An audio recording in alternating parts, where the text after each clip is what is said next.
राजा परीक्षित ने पूछा, महाराज श्री, ये हाथी और मगर पिछले जन्म में कौन थे जो इस योनि में इनको भगवान का साक्षात्कार हुआ? कहा, ये जो मगर है पिछले जन्म में गंधर्व था और इसका नाम था हु। इसका कार्य था देवताओं को मनोरंजन कराने का, देवताओं को हंसाता था।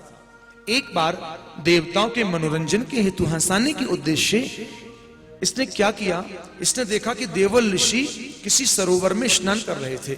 उसी समय मगर की भांति जल के अंदर छुप करके गया और देवल ऋषि के पैर पकड़ लिए। इसको लगा शायद डर जाएंगे, घबरा जाएंगे। देवल ऋषि समझ गया और कहा, जिसने भी मेरा मगर की तरह पैर पकड़ रखा है छोड़ दे।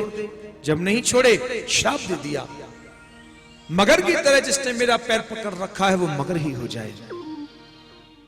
आज महाराज जैसे ही श्राप लगा, जल से बाहर निकला, हाथ जोड़ करके कहा, मैं तो मजाक कर रहा था। देवल ऋषि ने कहा, संत क्या मजाक के लिए है? क्षमा कर दीजिए मुझे। ठीक है, मगर तो बनोगे, लेकिन आपको उस मगर की योनि में एक भक्त का चरण पकड़ोगे और प्रभु के श्री चरणों को प्राप्त कर जाओगे।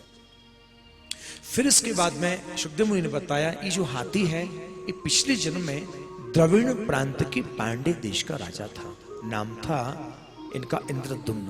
ये कृष्ण भक्त थे। एक बार मंदराचल पर्वत पर बैठ करके भजन कर रहे थे, ठाकुर जी की सेवा कर रहे थे। उसी समय अगस्त मुनि शिष्यों के सहित पधारे और जैसे ही अगस्त मुनि शिष्यों के सहित आए हैं, आज राजा इंद्रद्युम्न सेवा में इतने रमे हुए थे कि इनको पता नहीं चला। कई घंटे हो गए खड़े खड़े। अगस्त मुनि को लगा ये मुझे देख करके ज्यादा सेवा पूजा का ढोंग कर रहा है, श्राप दे दिया। हाथी की तरह मत वाला होकर के बैठा है, हाथी ही हो जाए। जहां श्राप लगा पता चला बाद में, क्षमा मांगने पहुंचे, तब अगस्त मुनि ने कहा, श्राप तो हम दे ही चुके हैं। यदि महाराज आप हाथी तो बनोगे, लेकिन उस हाथी की योनि में ही आपको प्रभु की प्राप्ति हो जाएगी, साक्षात्कार हो जाएगा।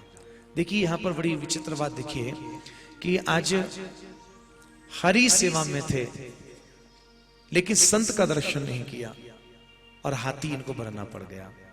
इसलिए हमारे यहाँ के आचार्यों ने कहा है, हरि पूजाहु छाण के संतन मिलिए जाए। यदि हम अपने घर में ठाकुर जी की सेवा कर रहे हैं, कोई संत उस समय आ जाए तो ठाकुर जी से कह दे, हे प्रभु आपको पहचानता कौन था? आपकी प्राप्ति संतों की कृपा से हुई है। अतः पहले हम संतों का दर्शन करके आ जाए, फिर आपकी सेवा करेंगे। इसमें किसी भी प्रकार का दोष नहीं लगता है।